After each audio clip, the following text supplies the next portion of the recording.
Center for Applied Neuroscience presents Evenings with Coaches. Psychosynosis is just my individual contribution to the field of psychology, and I try to incorporate it into my coaching and to just who I am as a person. So first off, I'd just like to start off with a quote by Carl Rogers. I don't know if you guys are familiar with him, but he developed a humanistic approach to psychotherapy. And he said the following. He said, individuals have within themselves vast resources for self-understanding and for altering their self-concepts. These resources can be tapped if a climate of psychological attitudes can be provided. And I believe that's what psychosynosis is. It's a psychological attitude. It's a way to approach life, education, coaching, life in general. So yeah, that was the quote that I was just talking about from Carl Rogers. So that's what I view psychosynosis as. It's a psychological attitude. It's a way to look at the world, it's a way to look at education, and a way to look at coaching and life in general. So back to the term. So that's how you spell psychosynosis, but if you break down the term from the ancient Greek, as I said, it just literally means uniting your mind and your soul with different forms of knowledge and reason to gain an ultimate or higher form of understanding. And I've extended it from two other terms there you can see. So I look at psychosynosis as a way to bridge the gap between knowledge and understanding. And sometimes there can be a very real gap between. I like to use a tree analogy. For me, things like knowledge and learning, information, these are very important roots. They're necessary, but they're not sufficient. On their own, they're not enough. The true growth of a person or a field usually happens in the intangibles. Things like understanding, insight, introspection, seeing connections, or Carl Jung would say a two-way thinking, doing one, but not losing sight of the other. And I'd just like to go through some of the fundamental principles in psychosynosis, one of them being synthesis. This is just defined as like a cross-fertilization of knowledge and skills. So bringing together different fields and not just focusing on one path. And some of the notable examples of this I put up there. There's Bruce Lee, Viktor Frankl, Leonardo da Vinci, and even fictional characters, Bruce Wayne, Sherlock Holmes. And there's a few others as well, Ronald Ross, Helen Keller, Isaac Newton, Benjamin Franklin, Aristotle. These are all examples of people who brought together different fields and combined. And even in my own pursuit of truth, I always say when an academic who's searching for the truth, I realize it's a very three-dimensional concept. We can't look at it one way. So these are just some of the ways that I look at it, some of the ways that I attack this. Logic, poetry, psychology, philosophy, health, film, sports, intuition, history, sociology, science, humor, literature, art. I think these are all different ways that you can attack the truth. Curious, how come you don't have education in there? Good question. Well, there's several things that you could put out there. Responding for things that are left out of this conversation. Exclusive ways, but there's so many different ways you can attack it. The education is a means. It's a means. No, education is also studying itself. Yeah. Yeah, study education in and of itself. So somebody, might be asking synthesis, what's the point? Well, clinically, there are some people in psychology who believe that we live in a sort of a pyramidal value system. So if you think of a pyramid, there's one value at the top. My job is the most important thing in the world to me. And after that, if that's threatened or if you retire, it becomes a little bit difficult to deal with that challenge. It often leads to tunnel vision, depression, existential vacuums. A healthier attitude is actually the parallel value system. So this is where you have 4 or 5 values at the top. And in psychology, this is called self-complexity. So it's like all the different aspects of myself. So I'm an academic, I'm an athlete, I'm a religious person, I'm a mother, a father, all these different things. If one of them is threatened, there's still the other aspects of ourself that can sort of hold the weight. So it's a much healthier attitude, it's more flexible in thought, it gives us a richer perspective. I mean, let's face it, if we understand more ways of looking at the world, there's a greater chance we can understand each other and ourselves as well. And one of the great ways to synthesize is a tool called Analogize. And it's exactly what it sounds like, it's just making analogies. And some of the simple analogies are like the heart to a pump, the mind to a computer, lightning to electricity, the waves in water to the waves in sound. These are all analogies. And one of the greatest testaments to the power of analogizing was Helen Keller. She had a viral disease, I believe, when she was younger, and she was deaf and blind for much of her life. But she still taught herself how to write.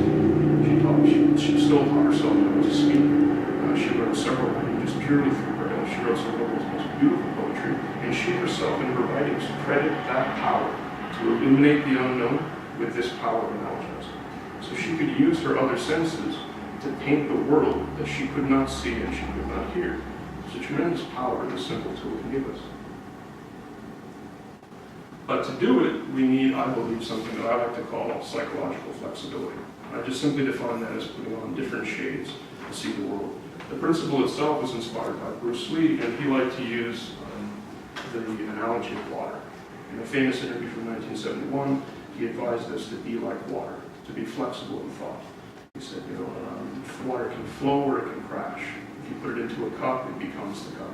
If you put it into a teapot, it becomes the teapot. So he simply just advised us to be flexible. And a great case example of this is Dr. Viktor Frankl, who some of you may be familiar with, but if you're not, he was a psychiatrist who survived the Holocaust. He was in the concentration camps for a number of years. And he describes himself, the situation, particularly in Auschwitz. He said he realized to himself that his chances for survival were very low. And statistically, the real statistical evidence of his odds were 29 to 1 of survival, which translates, if you do the math, to a 0.03 chance of survival. That's less than half a percent. And he unknowingly applied the philosophy of Sir Karl Popper, who said that you cannot prove any theory, you can only falsify it, show that it's not valid.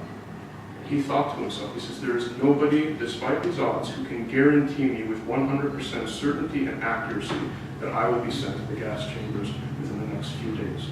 So therefore, I will continue to live my life as if I had been spared this fate.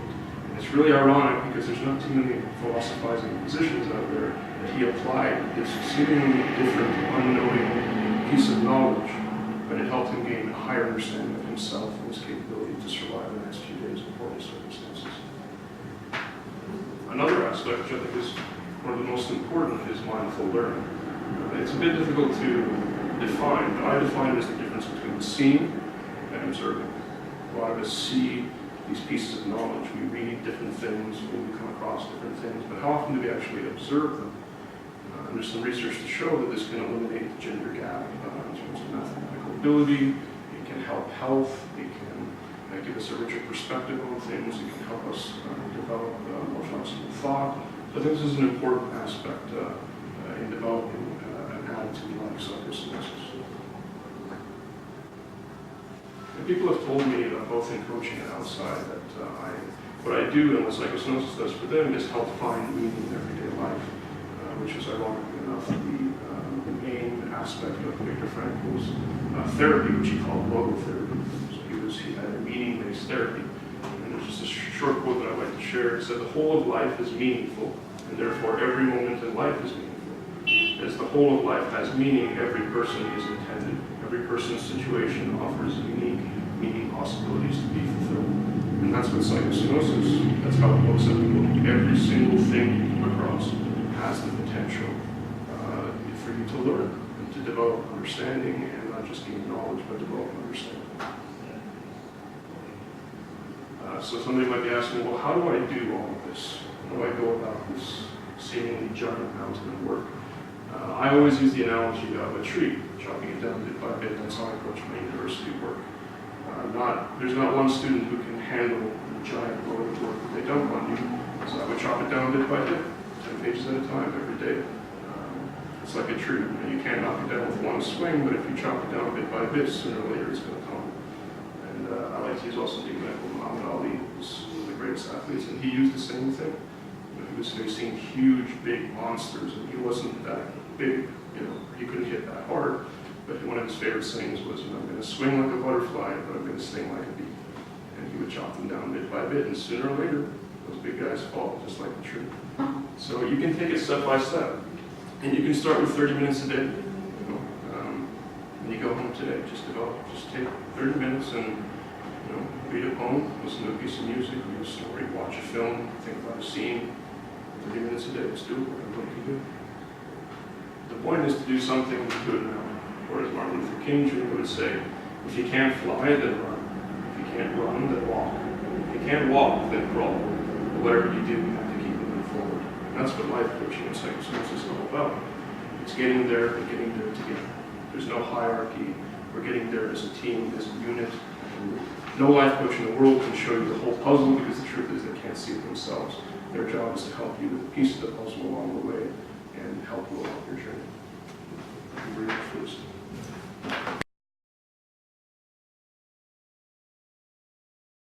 For more information on Lewis and his resources, check out the information in the description below. If you enjoyed this video, remember to like, share, and subscribe for more videos. Thank you for watching, and until next time, keep asking, how does my brain work?